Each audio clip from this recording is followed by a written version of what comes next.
दोस्तों, किसान ने भगवान को दी चुनौती। एक बार एक किसान परमात्मा से बड़ा नाराज हो गया।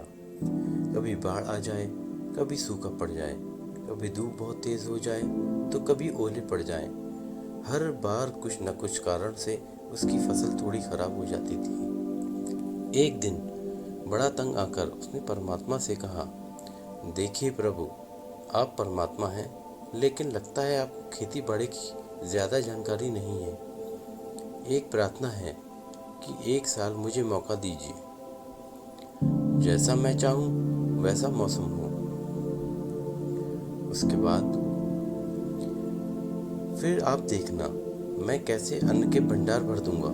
परमात्मा मुस्कुराए और कहा, ठीक है, जैसा तुम कहोगे वैसा ही मौसम दूंगा, मैं दखल नहीं करूंगा। किसान ने गेहूं की फसल बोई। जब धूप चाहिए तब धूप मिली, जब पानी चाहा तब पानी मिल गया। तेज धूप, ओले, बाढ़, आंधी तो उसने आने ही नहीं दी। समय के साथ फसल बढ़ी और किसान की खुशी का ठिकाना न रहा, क्योंकि ऐसी फसल तो आज तक कभी हुई ही नहीं थी। किसान ने मन ही मन सोचा, अब पता चलेगा परमात्मा को कि फसल कैसे उगाते हैं। बेकार ही इतने बरस हम किसानों को परेशान करते रहे। फसल काटने का समय आ गया। किसान बड़े गर्व से फसल काटने गया, लेकिन जैसे ही फसल काटने लगा, एकदम से छाती पर हाथ रखकर बैठ गया। अरे ये क्या? गेहूं की एक भी बाली के अंदर गेहूं नहीं था। सारी बालियां अंदर से खोखली थीं।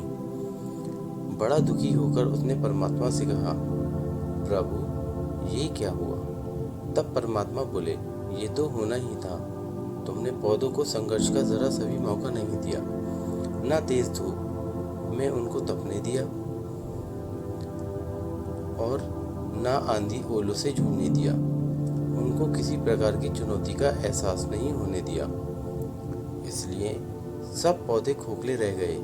जब आंधी आती है, तेज बारिश होती है, ओले गिरते हैं, तब पौधा अपना अस्तित्व बचाने का संघर्ष करता है। और इस संघर्ष से जो बल पैदा होता है, वो ही उसे शक्ति देता है, ऊर्जा देता है, जिसकी वजह से उसके अंदर नए बीज पैदा होते हैं। उसी तरह जिंदगी में भी अगर संघर्ष ना हो, चुनौती ना हो, तो आदमी खोखला ही रह जाता है। उसके अंदर कोई गुण नहीं आ पाता।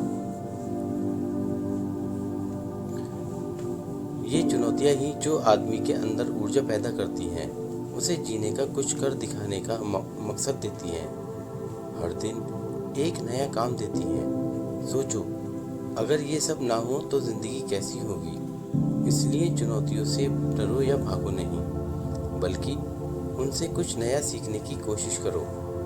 जैसे सोना आग में तपकर कुंदन बनता है, इसी तरह से इन चुनौतियों में खुद को तपाओ। फिर देखना, आपका वो व्यक्तित्व सामने आ जाएगा जिसे दुनिया सलाम करेगी और आप खुद उससे प्यार करेंगे।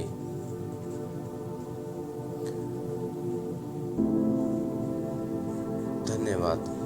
आपका दिन शुभ हो।